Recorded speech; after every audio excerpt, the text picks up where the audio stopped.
Hello everyone and good morning to all. क्या हाल चाल है सभी का। मेरा नाम है विनय सिंह एंड स्वागत करता हूँ सभी का 24/7 में गाइस। तो चलिए आ जाइए जल्दी से फटाफट से ना। आज आप लोगों के लिए सुबह सवेरे यहाँ पे केवीएस के लिए एक स्पेशल शानदार और जानदार टॉपिक लेके आए हो ना, जहाँ से एक दो क्वेश्चंस आपको देखने को मिलेंगे। आज हम पढ़ने वाले यहाँ पे मैक्सिमम पावर ट्रांसफर थ्योरम है ना। तो इधर उधर की बातें ना करते सीधा वीडियो को स्टार्ट करते हैं। चल तो यहाँ पे देखिए जो मैक्सिमम पावर ट्रांसफर थ्योरम, ये तो आपने यहाँ पे देख ही लिया। अब देखिए यहाँ पे जो एमपीटी हमारा कहता क्या है, जैसे हमारे पास में कोई भी टू टर्मिनल नेटवर्क है, ठीक है। तो हमारे पास में कोई भी टू टर्मिनल नेटवर्क है। अब आपकी जो मंशा है, इच्छा है, वो क्या होगी बताओ। आपकी मनसा या फिर इच्छा यहाँ पे ये होगी कि सर यहाँ पे देखो ये जो आपकी पावर है सर, यहाँ पे जो पावर कैसी होनी चाहिए हमारी, मैक्सिमम पावर ट्रांसफर होनी चाहिए। कहाँ से कहाँ, ये जो सोर्स है, सोर्स से लोड की तरफ है ना। यहाँ पे मान लीजिए कोई भी आपका सोर्स है ये आपका, और ये हमारा क्या है, लोड है।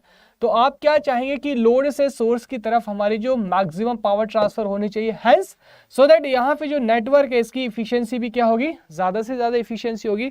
इफिशियंसी ज़्यादा होगी तो जो लॉसेस हैं, लॉसेस हमारे कितने होंगे, उतने ही क्या होंगे आपके, कम होंगे आपके। गेटिंग। चलो तो अब यहाँ पे एमपीटी का स्टेटमेंट यही है कि एमपीटी का स्टेटमेंट क्या कहता है कि to flow the power from source to the network load resistance should be equal to the source resistance, ठीक है। तो यहाँ पे अगर आप चाहते हो कि यहाँ पे है ना ये वाला सोर्स, अगर इस सोर्स से आप कहाँ पे चाहते हो, यहाँ पे लोड की तरफ मैक्सिमम पावर ट्रांसफर फ्लो कराना चाहते हो, तो यहाँ पे जो आपका लोड रेजिस्टेंस, इसका वैल्यू किसके इक्वल करना चाहिए, सोर्स रेजिस्टेंस के इक्वल करना चाहिए ना। तो यहाँ पे देखिए, चलो यहाँ पे देखते हैं फॉर एमपीटी है ना। तो अकॉर्डिंग टू स्टेटमेंट हमारा क्या कहता है कि जो एमपीटी है, एमपीटी के लिए यहाँ पे जो आपका लोड रेजिस्टेंस है ना, आरएल किसके इक्वल निकल के होना चाहिए, हमारा आरटीएच के इक्वल होना चाहिए। अब देखो यहाँ पे सबसे पहले ना करंट का वैल्यू निकालो, यहाँ पे करंट का वैल्यू। तो करंट का वैल्यू क्या आ जाएगा हमारा, I is equal to V upon R T H plus R L. ये हमारा किसका वैल्यू आ गया, करंट का वैल्यू आ गया। अब पावर यहाँ पे लोड कौन कंज्यूम करेगा, आर एल है ना। तो पावर कंज्यूम्ड बाय लोड, तो जो पावर कंज्यूम्ड बाय लोड है हमारा क्या आ जाएगा, P L equal to I square into R L है ना। ये यहाँ से क्या आ जाएगा हमारे पास में, पावर आ गया, पावर कंज्यूम्ड बाय लोड। आई का वैल्यू रख दो यहाँ पे। तो जो आई की वैल्यू है, आई की वैल्यू हमारे पास में क्या आ जाएगी यहाँ पे, V square upon R T H plus R L का क्या हो जाएगा, होल स्क्वायर इंटू क्या हो जाएगा यहाँ से आर एल कर दीजिए, ठीक है। अब आपको देखो यहाँ पे क्या निकालना है, मैक्सिमम पावर निकालना है ना। तो आपको पता है कि पॉइंट ऑफ मैक्सिमा या फिर पॉइंट ऑफ मिनिमा निकालने के लिए हम क्या करते हैं, किसी भी इक्वेशन को डिफरेंशिएट करते हैं with respect to the variable, और वहां पे इसको जीरो के इक्वेट कर देते हैं ना। तो फॉर मैक्सिमा है ना, तो मैक्सिमा के लिए देखिए यहाँ पे इसको डिफरेंशिएट कर देंगे। तो यहाँ पे क्या हो जाएगा हमारा, डी पी एल अपॉन किसके रिस्पेक्ट में करोगे, डी आर एल, क्योंकि आर एल वेरिएबल है, इक्वल टू जीरो। तो यहाँ पे इसको डिफरेंशिएट कर दीजिए ना। तो यहाँ पे डिफरेंशिएट करेंगे तो हमारे पास में क्या आ जाएगा, D upon D R L, और यहाँ पे जो आपका वैल्यू है आपका पी एल का क्या आ जाएगा हमारे पास में, we T H square upon R T H plus R L का होल स्क्वायर कर दीजिए यहाँ पे, इंटू क्या हो जाएगा आपका आर एल है ना, ये हो जाएगा। तो अब यहाँ पे इसको डिफरेंशिएट करेंगे, जीरो के इक्वेट करेंगे। तो डिफरेंशिएशन है यू बाई वी मेथड से आप कर सकते हैं, तो उसको ये डेरिवेशन पूरा नहीं करूंगा।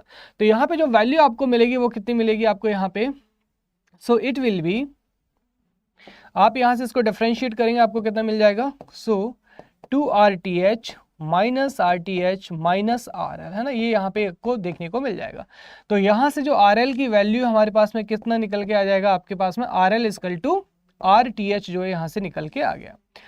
तो अब यहाँ पे देखिए, तो R L equal to R T H है ना। तो अब जो प्रीवियस इक्वेशन थी ना हमारी ये वाली, इसमें वैल्यू रख दीजिएगा, R L equal to R T H निकल के आ गया यहाँ से। तो आपने देखा यहाँ से, तो हमारी जो पावर है, मैक्सिमम पावर यहाँ से आएगी, क्या निकल के आ गया हमारा, वी टी एच स्क्वायर, और नीचे क्या आ गया हमारे पास में, 4 are T H square into R L की वैल्यू आर टी एच के इक्वल है। तो एक यहाँ पे कैंसिल आउट हो गया। तो हमारे पास में मैक्सिमम पावर फाइनली क्या निकल के आ गया हमारे पास में, we T H square by the 4 are T H. ये यहाँ से आपकी जो एमपीटी है वो हमारी निकल के आ जाती है, ठीक है। अब देखिए मैंने इफिशियंसी की बात की थी यहाँ पे, तो इफिशियंसी मैक्सिमम पावर की कितनी होती है, 50% है ना। आप जो है आउटपुट अपन इनपुट से निकाल सकते हैं। अच्छा एक चीज़ यहाँ पे देखिए, R L equal to R T H, अगर मैं यहाँ पे ये लिख दूँ R T H equal to R L, तो क्या वैलिड है, बिल्कुल वैलिड नहीं होगा है ना। क्यों, देखो यहाँ पे क्यों वैलिड नहीं होगा, वेरिएबल को कांस्टेंट के इक्वल किया जा सकता है, कांस्टेंट को वेरिएबल के इक्वल नहीं किया जा सकता ना, इसीलिए यहाँ पे एमपीटी के वैलिडेशन के लिए आपका आरएल जो है कैसा होना चाहिए, आरएल शुड बी जो है आपका आरएल शुड बी वेरिएबल होना चाहिए ना।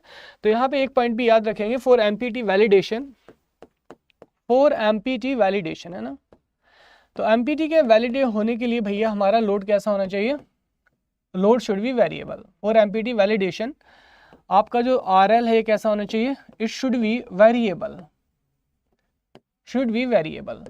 और अगर नहीं होगा तो क्या करोगे, यहाँ पे देखो, चलो तो यहाँ पे दूसरा केस ले लेते हैं, इफ नॉट, यहाँ पे दूसरा केस ले लिया मैंने आपके लिए, इफ नॉट है ना, अगर नहीं है तो क्या करोगे। तो देखो यहाँ पे मान लीजिए यहाँ से आपने क्या किया, आरटीएच को वेरी करा दिया और जो आरएल है हमारा फिक्स हो गया, ये आरएल फिक्स हो गया और जो आरटीएच है ये आपने क्या कर दिया, यहाँ पे वेरी कर दिया। अब आपको यहाँ पे जो लोड है, लोड के लिए जो पावर है वो कैसी लेके जानी है, मैक्सिमम पावर लेके जानी है। कैसे लेके जाओगे, देखो तो यहाँ पे करंट चला यहाँ से है ना, जो V वोल्ट का बैटरी यहाँ से करंट चला, तो यहाँ पे आपको क्या मिलेगा देखने को, वोल्टेज ड्रॉप देखने को मिलेगा VD है ना, और लेट इट भी यहाँ पे आउटपुट वोल्टेज कितना हो गया हमारा V0। तो ये जो RTH हमारा क्या, दैट इज इंटरनल रेजिस्टेंस या फिर सोर्स रेजिस्टेंस है ना। तो यहाँ पे जो VD का वैल्यू होगा, VD वैल्यू कितनी होगी हमारी I इंटू RTH। तो ये जो ड्रॉप है ना, ये ड्रॉप हमारा जितना कम होगा आउटपुट वोल्टेज कितना आपको ज्यादा देखने को मिलेगा कि नहीं मिलेगा, getting what I am saying है ना। यहाँ पे जितना कम आपके इंटरनल लॉसेस होंगे उतना ही ज्यादा आउटपुट आपको देखने को मिलेगा। तो यहाँ पे RTH की वैल्यू कैसी होनी चाहिए, it should be minimum, because current का तो आप कुछ कर नहीं सकते हैं ना। तो यहाँ पे हमारे पास में क्या निकल के आया कि जो RTH है शुड बी मिनिमम। अगर आपके पास में RL हमारा वेरिएबल नहीं है देन यहाँ पे should be minimum. So choose the minimum impedance path for empty. आप यहाँ पे स्टेटमेंट दे सकते हैं कि choose the minimum impedance path for the empty. और वहीं अगर बात करें आइडियली, तो आइडियली भैया 0 है ना, RTH क्या होना चाहिए, RTH शुड बी 0। इससे अच्छी और क्या बात हो सकती है ना। तो आइडियली हमारा RTH कितना हो जाएगा, 0 हो जाएगा, दैट्स ऑल, ठीक है। तो अब देखिए यहाँ पे ये वाला सेकंड वाला ही मैंने केस ले लिया। फटाफट से आपको एक एग्जांपल ले लेता हूँ, प्रीवियस जो आपका प्रीवियस ईयर में जो क्वेश्चन है वो पूछा गया उसका। तो यहाँ पे देखिए फाइंड RL फॉर एमपीटी है ना, एमपीटी के लिए यहाँ से जो RL इसकी वैल्यू पूछी गई है। तो यहाँ पे ये देखिए हमारा, सो डेटा में यहाँ पे मैं थोड़ा सा चेंज कर रहा हूँ, 10 वोल्ट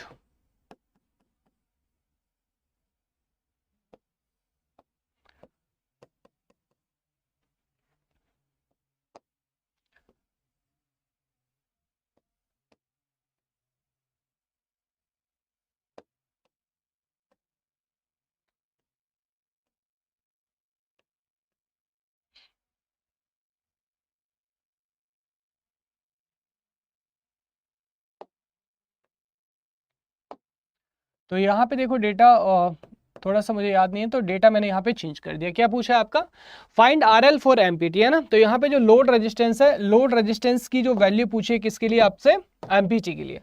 अब आपको सिंपल क्या करना है, यहाँ पे जो हमारा एमपीटी है, तो एमपीटी के लिए आपको पता है फॉर एमपीटी, सो एमपीटी के लिए दोस्तों आपको पता है कि जो हमारा RL है, RL किसके इक्वल होना चाहिए गाइस, RL जो हमारा RTH के इक्वल होना चाहिए ना। RTH nothing but the Thevenin resistance है ना। और थेवेनिन रेजिस्टेंस हम कैसे निकालते हैं, सबसे पहले open the terminal, open the terminal, terminal को यहाँ पे क्या कर दीजिए, ओपन कर दीजिएगा, ठीक है। उसके बाद में जितने भी वोल्टेज सोर्स हैं, वोल्टेज सोर्स को क्या करना है अपने को यहाँ पे शॉर्ट सर्किट, और जितने भी करंट सोर्स हैं उनको क्या करना है आपको यहाँ पे ओपन सर्किट करना है। फटाफट से यहाँ पे जो सर्किट है इसको बना लीजिए। तो वोल्टेज सोर्स को अपन ने शॉर्ट किया यहाँ पे, और ये रेजिस्टेंस कितना है हमारा, देखिए ये 4 हो गया, और ये रेजिस्टेंस कितना हो गया, ये भी आपका 4 हो गया हमारा, ठीक है। और ये भी कितना हो गया आपका 4 हो गया, सर ये हमारा 10 दे रखा है, और ये भी हमारा कितना दे रखा है 10। और यहाँ से जो RL है इसको ओपन कर दीजिए, ओपन है ना। तो यहाँ से क्या निकाल लीजिए, जो RTH है वो निकाल लीजिए, और RTH की वैल्यू किसके इक्वल होगी, RL के इक्वल होगा। तो अब देखो यहाँ से आपने ये 10 और ये 10 है ना, तो 4 और 4 कितने आ गया हमारा, पैरेलल में आ गया, तो इसका कितना हो गया हमारा 2 आ गया, ठीक है। तो यहाँ पे 2 के साथ में आपका 10 सीरीज में आ जाएगा, तो 12 हो गया। तो यहाँ पे जो R इक्विवेलेंट हमारे पास में कितना आ गया, 12 इंटू 10 अपॉन 12 प्लस 10, तो कितना आ गया हमारे पास में ये, सो 120 अपॉन 22 ओम। ये हमारा जो रेजिस्टेंस यहाँ से निकल के आ गया, ठीक है। यहाँ पे देखो ना, ये वाले कैसे हो गए, ये और ये पैरेलल में हो गए, तो इसका कितना आ जाएगा 2, और ये 2 किसके साथ में हो जाएगा 10 के साथ में सीरीज में, उसके बाद में 12 और 10 किस में आ गए, पैरेलल में आ गए। ठीक है, तो देखिए यहाँ से जो RL का वैल्यू हमारा इतना होगा, तब आपकी जो पावर है आपकी सोर्स से लोड की तरफ मैक्सिमम आपकी ट्रांसफर होगी गाइस। तो देखिए अगर इसी तरीके के आप ना कॉन्सेप्ट पढ़ना चाहते हो, 0 टू हीरो लेवल के हर एक सब्जेक्ट के, नेटवर्क, एनालॉग है ना, जितने भी सब्जेक्ट हैं आपके, इंस्ट्रूमेंटेशन एंड मेजरमेंट, तो अगर आप खुद से प्रिपरेशन कर रहे हैं, वेल एंड गुड, करते रहिए। और यहाँ पे देखिए जो KVS का न्यू बैच है ये स्टार्ट हो चुका है, सेकंड 2.0। आपको करना क्या है, यहाँ पे अड्डा 24/7 की साइट पे जाना है और यहाँ पे ऑल कोर्सेज में गेट एंड इंजीनियरिंग सेलेक्ट करना है, इलेक्ट्रिकल और इलेक्ट्रॉनिक्स है ना, कोई सी ब्रांच सेलेक्ट कर लीजिए, क्योंकि दोनों के लिए KVS कॉमन है ना, अलग अलग नहीं है, कॉमन पेपर है, कॉमन सब्जेक्ट है ना, मतलब कॉमन सिलेबस रखा गया है। तो उसके बाद जैसे आप KVS पे क्लिक करेंगे, यहाँ पे आपको देखिए ना ये वाला है ना इलेक्ट्रिकल इलेक्ट्रॉनिक्स, यहाँ पे देखिए जाएगा 2.0, आपको इस पर क्लिक करना है। और ध्यान रहे ये जो 11,500 पे है ना, ये आपको बिल्कुल भी नहीं करना है। अब जैसे आप व्यू ऑफर पे क्लिक करेंगे तो यहाँ पे कोड लगाने को आ जाएगा, हो सकता है इस नंबर से आपके पास कॉल वॉल भी आ जाए। तो यहाँ पे याद रखिएगा फैकल्टी गाइडलाइन है ना, अगर आप फैकल्टी गाइडलाइन में प्रिपरेशन करना चाहते हैं, जहाँ पे आप डे टू डे कम्युनिकेट कर सकते हैं कि सर कौन सी बुक प्रैक्टिस करना है, किस तरीके के न्यूमेरिकल्स में कोई भी क्वेश्चन आ रहा है, कोई भी सॉल्यूशन आपको जानना है, तो यहाँ पे कोड यूज़ करेंगे Y433 है ना। जैसे ही आप Y433 यहाँ पे कोड यूज़ करेंगे, आपको यहाँ पे मैक्सिमम डिस्काउंट यानी कि सबसे ज़्यादा डिस्काउंट देखने को मिलेगा Y433। और यहाँ पे इमीडिएटली आप जो मेरी गाइडेंस में आ जाएंगे, जहाँ पे आप मुझसे कम्युनिकेट आप कर पाएंगे। तो याद रहे कोड क्या यूज़ करना है आपको, Y433 कोड जो है आपको यूज़ करना है यहाँ पे। और आप में से बहुत सारे लोग कहते हैं कि सर टैक ही होगा क्या, नहीं बाबा, टैक और नॉन टैक दोनों ही होगा। और आपके पास में क्वेरी होती है क्या क्लासेस जो है सिर्फ और सिर्फ रिकॉर्डेड मोड में होती है क्या, नहीं। पहली बात अड्डा 24/7 पे क्लास हमेशा लाइव होती है। और जैसे मान लीजिए आपने लाइव नहीं ले पाया ना, जैसे आपने लाइव जो है क्लास नहीं ले पाया, तो लाइव क्लास के 2 आवर्स है ना, ये मैक्सिमम ड्यूरेशन है, 2 आवर्स के बाद में वही क्लास जो है किस में चला जाता है, आपका रिकॉर्डेड मोड में चला जाता है। तो आप उसको कभी भी दे सकते हैं, आपकी मर्जी है ना, कल परसों नरसों, जब तक आपका कोर्स का वैलिडेशन है तब तक आप यहाँ पे जो है इसको देखेंगे। ठीक है, 6 महीने में आप कभी भी कोर्स को देखिएगा, वो आपकी मर्जी है। लाइव क्लास होगा, उसके बाद सीधा रिकॉर्डेड में आपको 2 घंटे बाद में मिल जाता है विद PDF, अटैच PDF के साथ में, तो नोट्स बनाने का भी झंझट नहीं है ज़्यादा। ठीक है, तो ये पूरा प्रोसेस जो मैंने आपको बता दिया। अगर एक्सप्लेनेशन अच्छा लगा हो, पसंद आया, तो सुंदर से प्यारे से कमेंट करना है ना, अपने कलीग्स के साथ भी शेयर करना। मिलेगी एक ऐसी अगली सीरीज के साथ में बहुत जल्दी, तब तक के लिए tata take care, bye bye, and अपना ख्याल रखिए गाइज। एंड आप सभी लोगों का तहे दिल से बहुत बहुत शुक्रिया। Thank you so much everyone.